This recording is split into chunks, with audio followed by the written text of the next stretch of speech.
The Saxon Wars were the campaigns and insurrections of the more than 30 years from 772, when Charlemagne first entered Saxony with the intent to conquer, to 804, when the last rebellion of disaffected tribesmen was crushed. In all, 18 battles were fought in what is now northwestern Germany. They resulted in the incorporation of Saxony into the Frankish realm and the conversion from Germanic paganism to Catholicism. Despite repeated setbacks, the Saxons resisted steadfastly, returning to raid Charlemagne's domains as soon as he turned his attention elsewhere. Their main leader, Widukind, was a resilient and resourceful opponent and accepted a peace offering from Charlemagne in a perilous situation, not losing his face and preventing Charlemagne from continuing a bothersome war. This agreement saved the Saxons' leaders exceptional rights in their homeland. Widukind was baptized in 785 and buried in the only German church without a spire. The Saxons were divided into 4 subgroups in 4 regions. Nearest to the ancient Frankish kingdom of Austrasia was Westphalia, and farthest away was Eastphalia. In between these 2 kingdoms was that of Ingria, and north of these 3, at the base of the Jutland Peninsula, was Nordalbingia. First phase.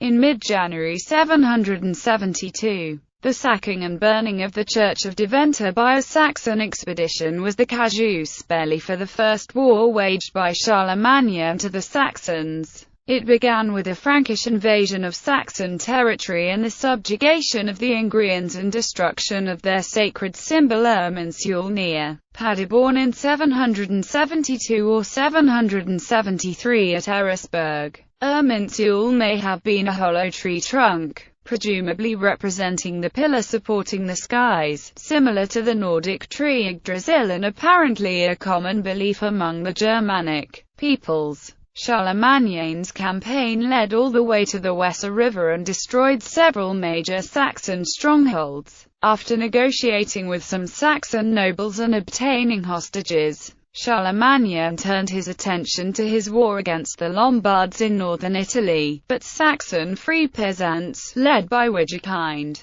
continued to resist and raided Frankish lands in the Rhine region. Armed confrontations continued unabated for years. Charlemagne's second campaign came in the year 775. Then he marched through Westphalia, conquering the fort of Sigeberg, and crossed Ingria, where he defeated the Saxons again. Finally, in Eastphalia, he defeated them, and their leader Hesse converted to Christianity. He returned through Westphalia, leaving encampments at Sigeberg and Eresburg. All of Saxony, except for Nordalbingia, was under his control, but the recalcitrant Saxons would not submit for long. After warring in Italy, he returned very rapidly to Saxony for the 3rd time in 776, when a rebellion destroyed his fortress at Eresburg. The Saxons were once again brought to heel, though Widukind fled to the Danes. Charlemagne built a new camp at Karlstadt. In 777, he called a national diet at Paderborn to integrate Saxony fully into the Frankish kingdom. Many Saxons were baptized. The chief purpose of the diet was to bring Saxony closer to Christianity.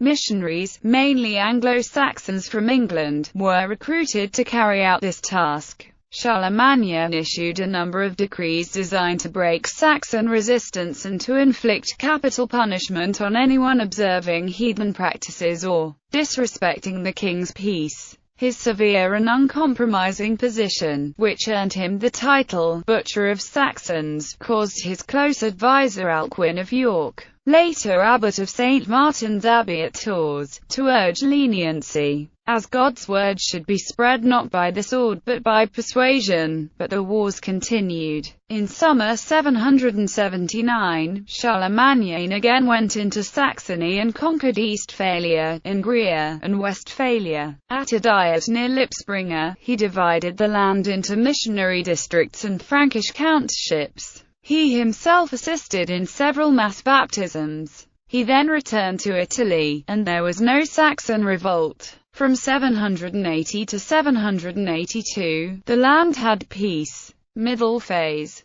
Charlemagne returned in 782 to Saxony and instituted a code of law and appointed counts, both Saxon and Frank. The laws were severe on religious issues, namely the native paganism of the Saxons. This stirred renewal of the old conflict. That year, in autumn, Widukind returned and led a revolt that resulted in many assaults on the church. The Saxons invaded the area of the Chatti, a Germanic tribe already converted by Saint Boniface and firmly in Charlemagne's empire. Widukind annihilated a Frankish army at the Suntel while Charles was campaigning against the Sorbs. It was in response to this setback that Charlemagne, at the Blood Court of Verdun, ordered the beheading of 4,500 Saxons who had been caught practicing paganism after converting to Christianity, while Widukind escaped to Denmark again. Upon this Blutgericht, some historians have stated the massacre did not happen, or that it was actually a battle. But according to Alessandro Barbaro, none of these claims are credible. The action led to 2 straight years of constant warfare, with Charlemagne wintering in central Saxony, at Minden. Gradually, the Franks gained the upper hand. The turning point came in 785, when Widukind had himself baptized and swore fealty to Charlemagne. It was with the conclusion of this war that Charlemagne could have claimed to have conquered Saxony, and the land had peace for the next 7 years,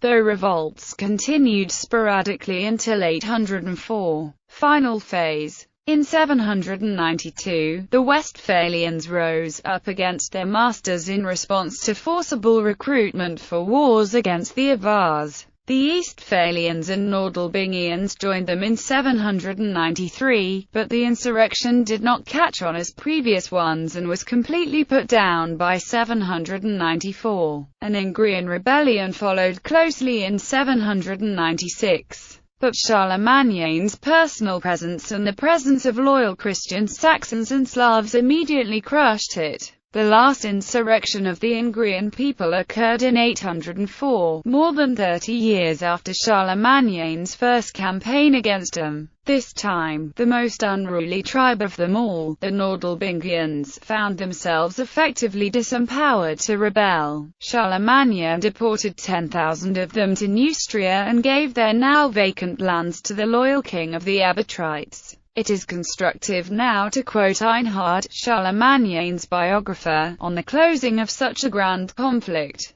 The war that had lasted so many years was at length ended by their acceding to the terms offered by the king, which were renunciation of their national religious customs and the worship of devils, acceptance of the sacraments of the Christian faith and religion, and union with the Franks to form one people. Towards the end of the wars, Charlemagne had begun to place more emphasis on reconciliation. In 797, he eased the special laws, and in 802, Saxon common law was codified as the Lex Saxonum. This was accompanied by the establishment of ecclesiastic structures that secured the conversion of the Saxon people. The last Saxon uprising was the Stellinger, which occurred between 841 and 845. Religious nature of the war. Alluding to the Saxons, the contemporary poet of the Paderborn epic praises terror as a means of conversion. What the contrary mind and perverse soul refused to do with persuasion, led them leap to accomplish when compelled by fear. One of Charlemagne's famed capitularies outlines part of the religious intent of his interactions with the Saxons.